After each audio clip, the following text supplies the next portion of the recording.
Reporter diary செய்திகளுக்காக நான் உங்கள் சத்யா. புவனகிரி அருகே போதை ஆசாமி ஆற்று பகுதியில் தூக்கி வீசிய போலீசாரின் வாக்கி-டாக்கி. பல மணி நேரமாக தேடி கண்டுபிடிக்க முடியாமல் திணறல். கடலூர் மாவட்டம் புவனகிரி அருகே ஒரத்தூர் காவல் நிலைய எல்லைக்குட்பட்ட கிளியனூர் கிராம பகுதியில் சிதம்பரம் செத்தியாத்தோப்பு சாலையில் அரசு டாஸ்மாக் கடை அமைந்துள்ளது.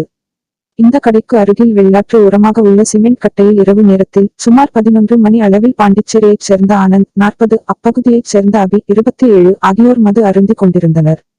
அப்போது ரோந்து சென்ற போலீசார் இங்கே உட்கார்ந்து மது அருந்து கூடாது, வீட்டிற்கு செல்லுங்கள் என்று கூறினர். இதனால் மது குடித்துக் கொண்டிருந்தவர்களுக்கும் போலீசாருக்கும் இடையே வாக்குவாதம் ஏற்பட்டுள்ளது.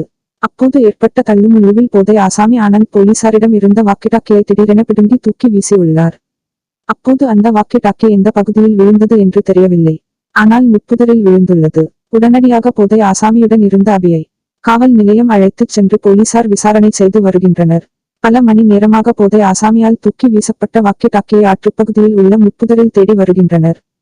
மேலும் 3 நாள் வேலை திட்ட பணியாளர்களை வைத்தும் தேடி பார்த்தும் இன்னமும் வாக்கி-டாக்கியை கண்டுபிடிக்க முடியவில்லை. இதனால் பரபரப்பு ஏற்பட்டுள்ளது. தலைமறைவான போதை ஆசாமி ஆனந்தை போலீசார் வலை வீசி தேடி வருகின்றனர்.